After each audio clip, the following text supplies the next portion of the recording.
From your hyperlocal weather source, this is your Norcast weather update. Brought to you by Bob's Garden Center and EHT. Shop our homegrown mums in all colors and sizes. Pick the perfect pumpkin for carving or decorating. Bob's has over 15 varieties of pumpkins in all shapes and colors to carve. Bob's has it all for fall.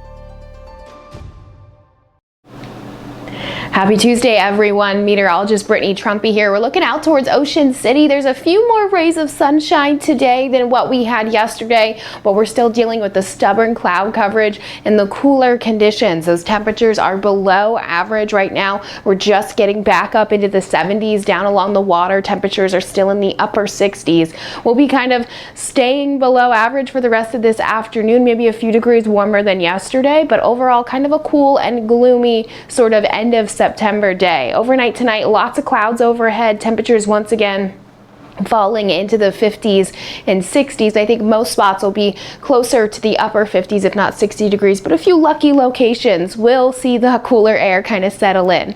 Tomorrow we'll pick up a few extra degrees, temperatures in the mid 70s, so right around average for this time of year. A chance of showers, but only about 30%. So we're not tracking a big washout. We're just going to see a couple of scattered showers kind of quickly race across our area. That first round of rain will be kind of early on in the morning, but you can see the bulk of the energy does stay further down to the south, and then that's sort of just the case for the next couple of days. We have a couple different frontal systems trying to work their way towards the northeast.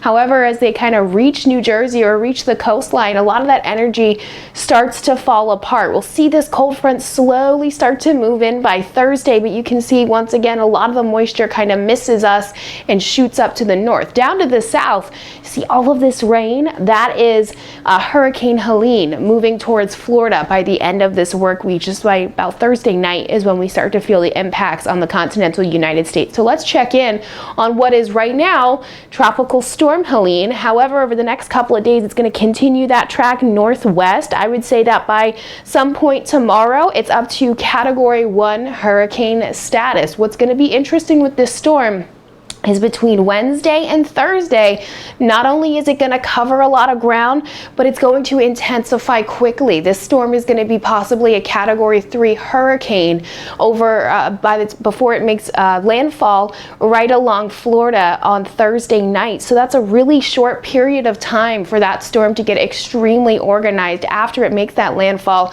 it'll head up towards the north, kind of moving through Georgia as a tropical storm, and then eventually heading up towards that Ohio River Valley and the Great Lakes as a low pressure system. A lot of rain going to be on the way for a big portion of the eastern United States. One of the reasons that this storm is going to be able to organize so quickly, check out these sea surface temperatures. We're seeing water in the mid to upper 80s. That's a lot of energy for that storm to feed off of. As far as the exact track of Helene, we're keeping a close eye on what those different models are hinting at. So each one of these little lines is a different model run. You can see that the majority of those storms want to take it a little bit further to the west and put it right into that pocket right there on Florida. A few of the models hinting at that storm traveling a little bit closer to Tampa. But even if it splits the middle of those guidances, this is what's going to be one of the most concerning situations. Look at that, 5 to 10 feet of storm surge potentially in that little pocket,